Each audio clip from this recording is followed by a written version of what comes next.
걱정하지 마세요. 오늘 설교는 굉장히 짧습니다. 하나님의 말씀 시편 122편 6절과 이사야 66장 10절 2절 말씀을 함께 읽도록 하죠. 다 같이 읽겠습니다. 시편 말씀 시작.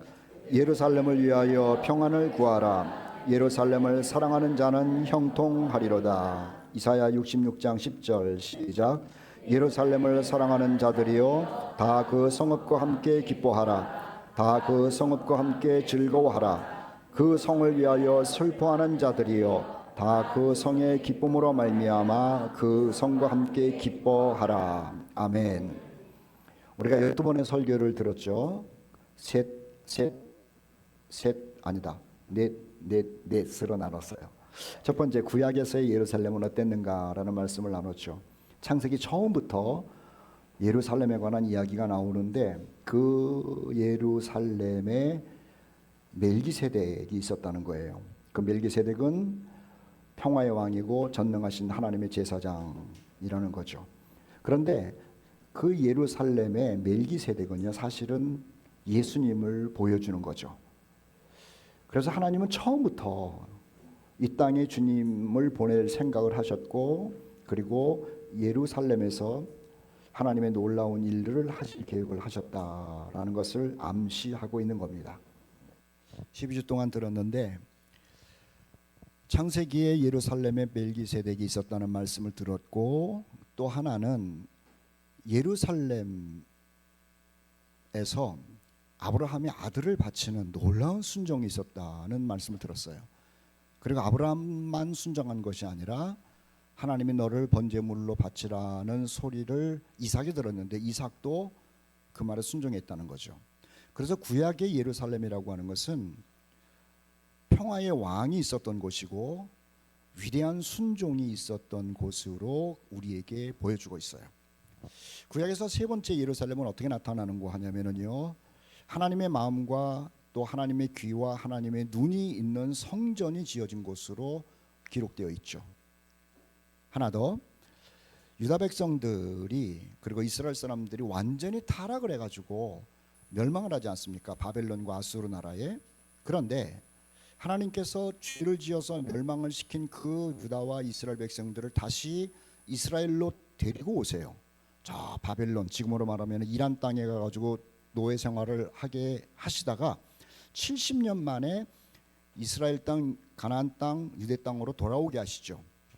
그리고 그 돌아온 사람들에게 그냥 살라고 하신 것이 아니라 영적인 대각성을 일으키면서 삶을 시작하게 만들죠. 그런데 그 영적인 대각성이 어디에서 일어났느냐는 거예요. 예루살렘에서 일어났다는 거죠. 그래서 예루살렘이라고 하는 것은 뭐 이런 일 저런 일이 일어나는 역사적인 그러한 것보다도 중요한 것이 아니라 거기에 평화의 왕 멜기세덱이 있었다는 것, 그리고 위대한 순종이 있었다는 것, 하나님의 마음과 귀와 눈이 있는 성전이 지어졌다는 것, 그리고 놀라운 부흥의 역사를 하나님이 일으키신 곳으로 예루살렘이 성경에 기록되어 있는 겁니다. 신약 시대에 와가지고 자, 예수님이 살아계실 때예요. 그러면 하늘에서 내려오신 그 하나님의 아들 예수님은 예루살렘과 무슨 관계가 있었냐는 거죠. 그 예루살렘에서 모진 고난과 죽음을 경험하시죠. 예루살렘에서 모진 고난과 죽음을 경험하세요. 또 하나는 그곳에서 다시 살아나시는 거죠. 죽었다라고 하는 것은 사람들에게 그럴 수 있는 일인데 죽은 사람이 살아났다라고 하는 것은요, 대단한 일 아닙니까? 기적이죠. 그런데 죽은 사람을 살아나는 일이 예루살렘에서 일어났다는 거예요.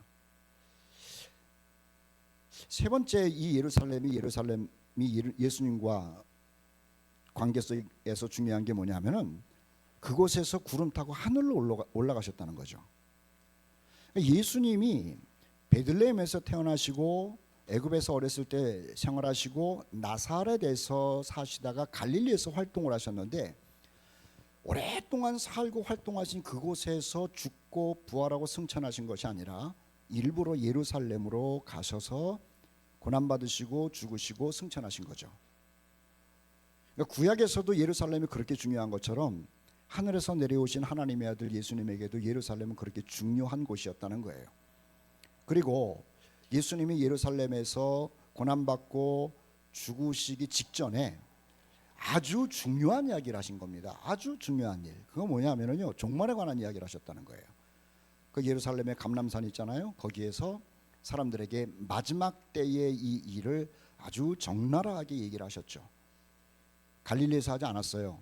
예수님을 따르는 사람들은 사실은 갈릴리에 더 많았어요. 그런데 예루살렘에 오셔가지고 제자들을 앉혀놓고 나서 마지막 때를 상세하게 알려주셨다라고 하는 겁니다. 자, 예루살렘이 예수님 당시에 그러한 일이 있었어요. 그리고 예수님이 하늘로 승천을 하시죠. 자, 예수님이 계시지 않는 예루살렘은 어땠느냐? 여기에도 네 가지가 있어요. 첫째는요, 올라가신 예수께서 하나님의 영 성령을 보냈다는 거예요.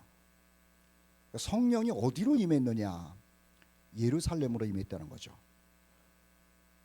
또 하나는 그 예루살렘에서 첫 번째 순교자가 생겨요.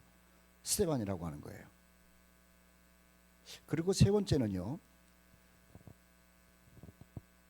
하나님께서 미래의 예루살렘이 어떤 역할을 할 것인지를 말씀하시죠.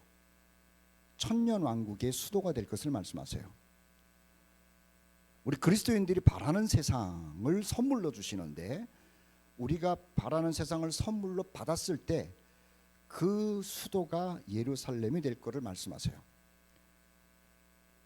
그리고 그 예루살렘이 천년왕국의 수도가 되고 나서 하나님이 만들어 놓으신 첫 창조가 다 끝난 다음에 새로운 세계, 새 하늘과 새 땅을 창조하실 때 그 창조된 새로운 세계의 이름을 예루살렘이라고 말씀하세요.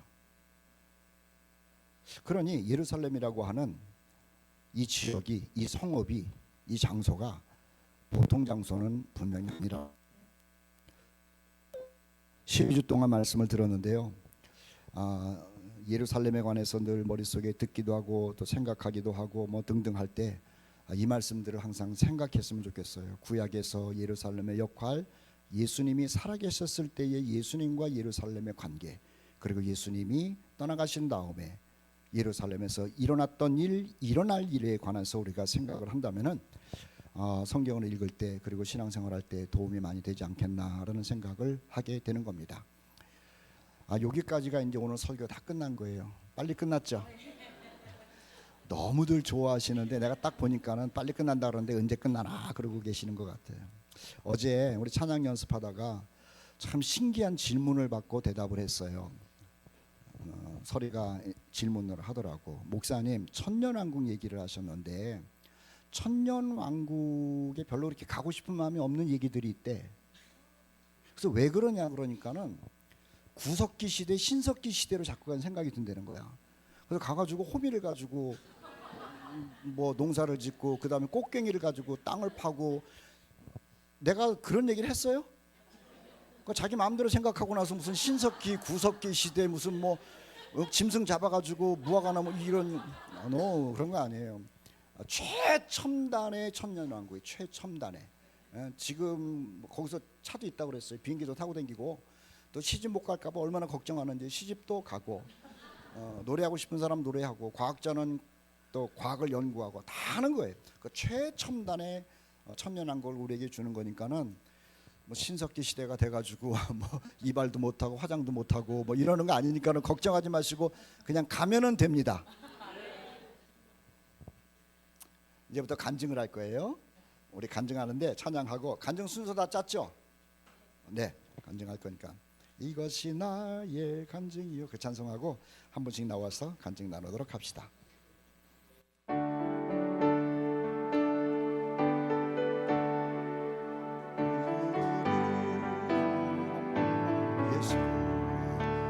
예수를 나의 구주 삼고 성령과 피로써 거듭나니 이 세상에서 내 영혼이 하늘의 영광 온전히 주께 맡기고 온전히 주께 맡긴 내 영